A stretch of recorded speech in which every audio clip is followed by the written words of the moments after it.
That's my view, guys, isn't that? The best view on the planet. And it's not a pash rash. I wish it was a pash rash. You know, I've been married 11 years now. It's like machine gun, but just with poo. Da, da, da, da. And they fart. You would have heard on some of other videos. Thor lifts up his mum. Out. Watch him now. So he's going to come at me like that. Hello guys, Dingo here, and welcome to another episode in our beautiful snake room here. What a day it is. It's a Sunday morning now. We're filming in the snake room. I've woken up with some problems this morning. I noticed in one of the videos we filmed yesterday, I was watching it afterwards, and my breathing was really heavy and I wasn't moving that too much around. And we're into our 5th, 6th week of lockdown here in South Africa. And what it's meant is that all my staff, they've gone home. So I've been cleaning everything. And those of you who know me, know our channel, will know how allergic I am to most of our snakes. Particularly not only their venom, but their scat, their droppings, their feces, their poo. And unfortunately, I've had to get in here and be cleaning almost every day. And what's happened, let me come up closer, listen to my breathing. My breathing has got affected, so my lungs are getting tighter and tighter, which is what's happening, you know. And that's obviously a big problem with corona at the moment. You know, it's a lung problem, so I need to keep these lungs. I'm on an asthma pump at the moment. I don't have asthma except when I spend too much time around mainly the elapids. Then woke up this morning, I've got rash all over my eyes. You might not be able to see the eyes there. All over here I've got these bumps. And that's from venom being in the air, being in contact with things. I use gloves all the time. I'm really careful. Look at my neck over here too. Woke up with this here. And it's not a pash rash. I wish it was a pash rash. You know, I've been married 11 years now. Not a pash rash. I woke up and thought, what's Kirsty been doing during the night? No. Incredibly itchy. It's from being around contact with snakes. And the problem is, you know, if you're going to look after animals, you must look after them properly. So I can't sacrifice my animals because I'm itchy and I'm battling to breathe a bit. We need to get stuck in today. Today's a big cleaning day. We're going to clean 2 of our biggest King Cobras, Thor and Goliath. Alright, so as you can see, the first thing we need to do, I'm going to take Thor out first. I'm going to soak him for a bit. King Cobra is really important this time of year. We're sitting now early May.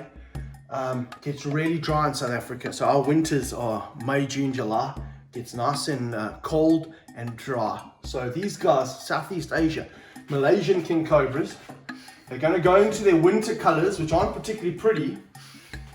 So he's already going more dull now, but also they get too dry. So it's really important. I'm just watching his personality and demeanor today. Come on, my boy. Oh, come on, big guy. Look at that. Where's your head? There we go. There he is. Isn't he magnificent? Just sit there for a bit. Just want to put on my other glove. He looks like he's okay today. They really have different personalities depending on the day that they're in. And right now, he's looking okay. Come on, my boy. Let's bring him over here towards the bucket. Some days he's fired up. Other days, he's completely relaxed. Today, he's seeming alright. More inquisitive than anything else. Isn't he amazing? Because he's just knocking over buckets. Let me come this side. There we go. You can spin around, Kirst. There we go. And he doesn't normally like going in the water. But you can see today, not fired up at all. The other day, I took him out. And he was out on the grass. Woo! He was fired up. Struck at us a few times today. More inquisitive. It's actually feeding day too, so I'll clean him out and I'll feed him this afternoon. Isn't he a beautiful snake? And you can hear already, guys, my breathing not doing so well. Come on, big boy. Battling here a little bit, just with breathing, but not from him, just from the room in general. Isn't he a big, beautiful snake? Some people will ask, oh, Dingo, how do you get him so tame? He's not actually a tame snake. King Cobras are quite relaxed. Look at that. Look at the size of him though. King Cobras are pretty intelligent snakes actually. So they know most of the time that we don't mean him harm. But I'm very careful with him. He has gone for me before and he will go for me again in the future. Let me just try and see if I can get you in there. Boy, I know your tail's out, but that's fine for now. Let's get him in here. There we go. Now, the most tricky thing when working with these big kings is the pure weight and length of him. So he's not a tame snake, but he tolerates us. He allows us to work with him in a certain way. I wear gloves as an extra protection in case something goes wrong. But it's almost impossible taking a snake this size. He's about just shy of 15 foot, maybe 15 foot. I haven't measured him in a while, but he's a big snake. He weighs in excess of 30 pounds. Really difficult on a hook stick to pick him up, bring him here. He'll never go into the bucket. Let's get Goliath out. Now Goliath is normally a little bit more fiery than Thor.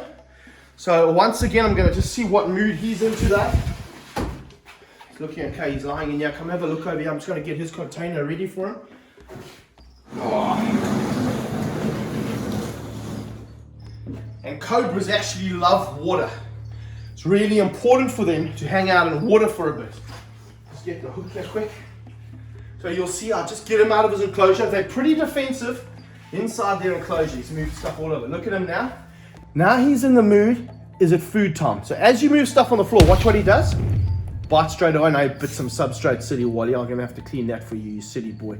Actually putting him in the water, wash it out. But he's in feeding mode. So look there, he's looking for food. So any movement, if I put my hand in now and I go like that, look at him, he's on it. Food, food, food. Now I have to tell him, Goliath, not food time, my boy. So one of the ways, you touch him on the back of the head here, that's not a feeding response. There we go, I touch him on the head. I don't do that when I feed the snake. I move stuff in front of him like this when we're doing feeding. Watch, watch, watch. Look at that, looking for feeding. Now, I'm coming in front of you here.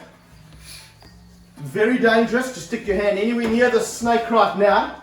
He's ready to bite, not because he's being aggressive, not because he's even being defensive. He's ready to bite because he's ready for food. So I have to tell, look at that tongue flicking. Poof, poof, poof. This is food. Head moving around, food, watch out. Look here. You see he's watching, he's watching, he's watching. Look at that tongue flick. Head moving. Ba, ba, ba, ba, ba. That's, is there food? Where's the food? Where's the food? Where's the food? Where's the food? Now, let me get him out of food mode. The only way to do it is actually to start handling him like this. Now he knows. You see the change? He's moving away. Now he knows, not food time. And that's how intelligent these snakes are. Isn't he spectacular? Now he's also, he's a big snake. He's pretty much the same size as Thor in many ways. He's just not as thick, and he's about a foot shorter, if that. But look, he's an impressive snake. I don't trust him as much as I trust Thor. He actually came to me from another facility, and at that other facility, they said to me, please, can you take this King Cobra? He's Thor's brother, actually. We imported them back in, I think, 2009, so he's about an 11-year-old snake now. And they said to me, Dingo, please, take him. He's too dangerous. He's going to kill somebody. And he came in. He was fired up, this guy. Man alive. You couldn't get near him. He would hood up in the room. I've got a rectangular room with this bank of tanks in the middle. And I would have to walk the whole way around. He'd be hooding up this high. Look at me here. I'd have to walk the whole way around with a hook stick just to try and get near him. Because he hoods up, brings his body underneath him. Then it's very difficult to work with him. Let me just see what mood he's in today. Oh, he's chilled out today. Okay, I'm going to get this ready now. Let's put him in the water. What you doing now? Let me just see. There we go, a bit of a hood there from him. He'll come around, watch me as I touch tail. You see that? So this is one of the things that you have with King Cobras. When they get close like this, pull their body in towards themselves, then it gets pretty tricky to work with him. So this is quite tricky now working with him when he's put himself like that. You can see also up here, massive venom glands, huge venom glands. Wave your hand there, Kirsty, so he sees you. You can see the camera. I know, my boy. You don't come to me now. I know. Now, these floors, excellent for working with these big snakes. I made them nice and smooth, so it's hard for them.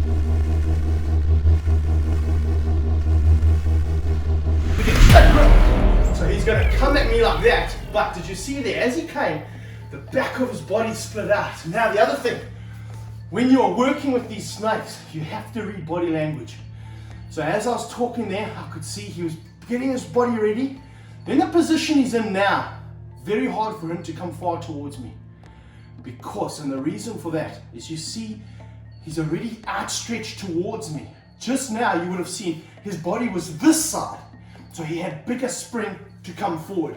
Kirst, why don't you keep filming there, just grab that hook stick.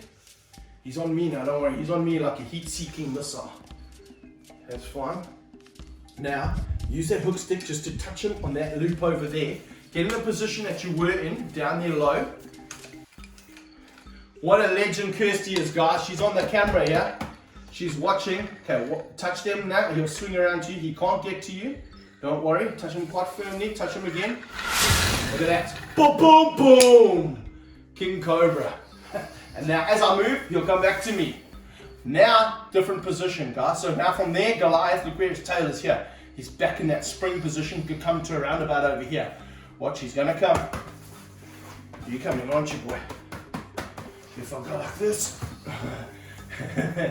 he's getting wound up here. Look at that. That's my view, guys, isn't that? The best view on the planet. And look how big he is. I can't even get him in shot here. I'm lying right here. The camera now is underneath my chin. And look at that. Watch him now.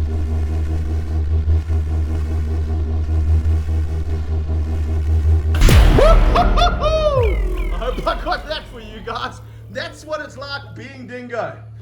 Isn't that incredible? Big strike, massive, big, beautiful King Cobra. Isn't he lovely? Let me just try to get some focus here. Isn't that? That's why I love these snakes so much. They're the boss, the king of all the snakes in the world. And he'll eat anything, these King Cobras. Whew! What a beautiful, beautiful snake. What I'm gonna do, I'm gonna put him into some water. Hopefully it's gonna be tricky now getting him in. I'm gonna put him into the water and then we're gonna try and soak him and I'm gonna get into cleaning. I know, boy, you are fired up now. Fired up. Let's move him like that a little bit.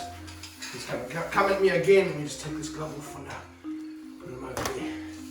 You're gonna come again. Look how now he's wound up for a charge. Move, my big boy, that's better. It's gonna swing around to his tail. Woo! Is he fired up now? He's completely fired up.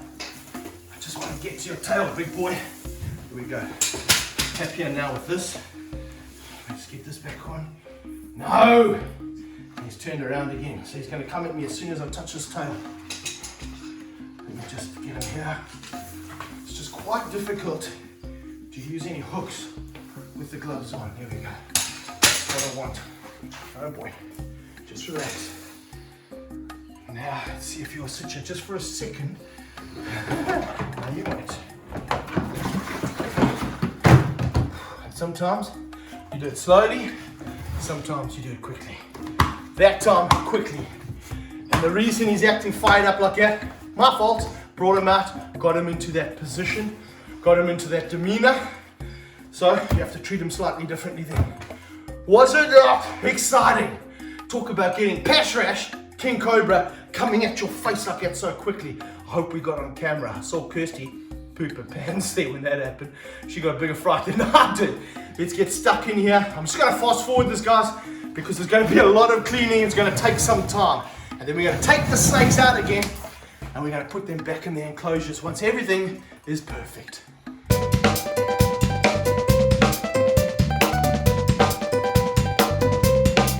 So the first thing that I do is I come through every single one of these sections and I'm taking out the poo.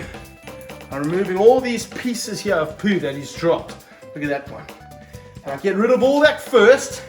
Any old substrate that's affected or got some poo or skin or anything like that in it. And like I said earlier, very messy. Messy eaters. You'll see in this one, come a bit closer here. Can you see over there? Those are scales from the last snake that he ate. There's some there, there's some more. And those scales, that's actually part of a red-tailed boa constrictor. That's what he ate. Red-tailed boa, huge one. Came in the one day. I thought, have I killed my snake? I mean, I didn't think it was such a big meal for him to eat. But after about day 3, that long snake, the red-tailed boa, gets compacted into about a portion this big of his body. And he was as fat as a mug. Just had like gaps in between all the scales. I thought, oh, here we go. when Thor's head looks small because his body's so big, then you start stressing a little bit, you know. Lots of poo to get out, so we're removing all the poo quickly. And then after we do the poo, we'll start replacing new substrate. We'll put some moisture, some water into the substrate, get it exactly right in terms of humidity, temperature, all of that. Make sure everything here is working absolutely perfectly. Get these lights working again as well. So for now, clean the poo.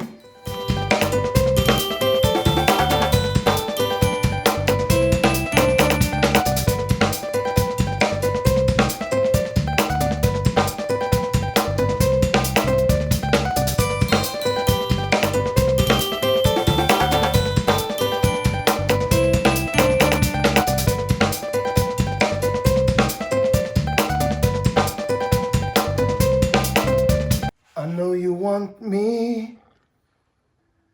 It's not a secret you try to hide. I don't know the rest of the words, and I'm scared of a copyright strike. Many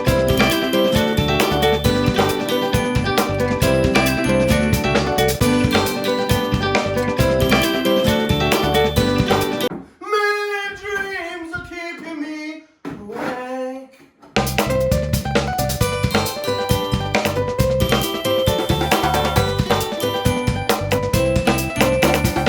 And there we go. Job done. Eventually, job done. What a lot of work that was. Look at me, perspiring, sweating, but it's all worth it when you're working with these beautiful snakes. And you'll see now, I'm going to put Goliath in first. Hopefully he's calmed down a little bit. Should have. And particularly for King Cobras, they love anything new in their enclosure. So a new bit of foliage, new bit of substrate. It's a bit of enrichment for the kings. And you'll see, I'll put Goliath in there, and he'll be crazier than a skunk in a perfume factory, going all over the place, smelling. He'll be super excited. So let's get these on, get Goliath out, back into his enclosure, and then let's just watch him a while. We'll do the same with Thor. Love putting the snakes back in the enclosure. He's had a lovely soak now. He should have just calmed down a little bit too, hopefully. Let's see what he's like. Hello, big boy.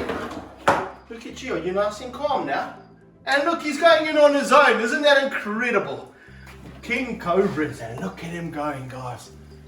Isn't it amazing? Look at him cruising through. Tongue flicking. What's happening? What's happening? What's happening? Go, my boy. Go, my boy.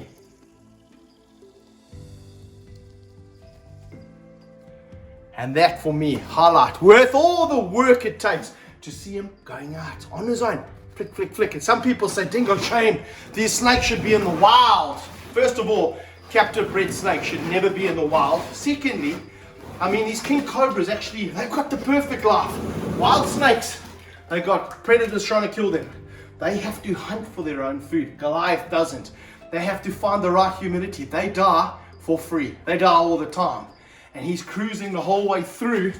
Look, he's already gone here, and they particularly love fresh water. So we give them new water every second day or so. He'll come and he'll have a good drink of his water, but he's gone all the way through, about 20 foot so far of his enclosures to here. Is he going to go through the third section now? There he goes, look at him. Sniff, sniff. Dingo, what have you done? What kind of a present have you given me here? Here he is.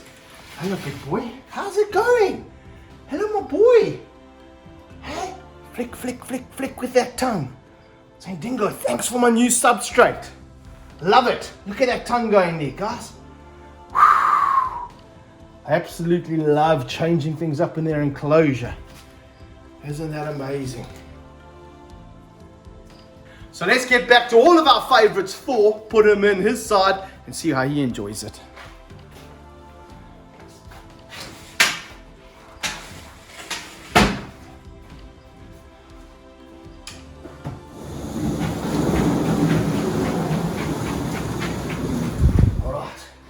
We're going to let Thor go in this side over here, close to his water. Oh! And he in particular loves the enrichment of a cage change or substrate or anything in his enclosure. Hello, big guy. My boy. And he's starting to go into the blue, so it should be quite, ooh, look at him, different mood there. You see the different personality he had now to when he went in. Here we go, my boy. come over here and go explore, my son. Here we go. There's a bit of a sharp stick there. Let me let you go that way. Oh, come on, big guy. Let's get going. Here we go. And he's going through the other side now.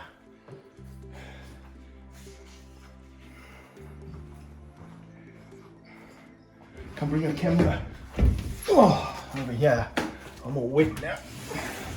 I still need to clean the glass. I'll be cleaning the glass another day. It's just too much today. You'll see him. He's going to pop through over here somewhere. Let me take the camera.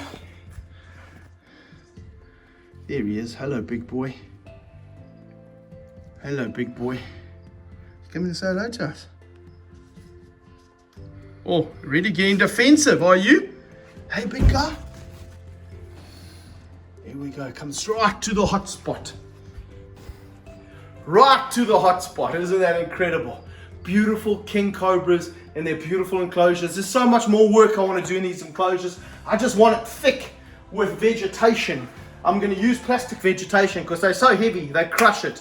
But I just want this so thick. I'm waiting for lockdown to stop so I can get out there, buy more vegetation for the enclosures. Have an absolute blast. Thanks for joining us. I hope you enjoyed it and you saw what goes on behind the scenes here working with these incredible snakes. Thanks for joining us, guys. We'll see you next time. Dingo out.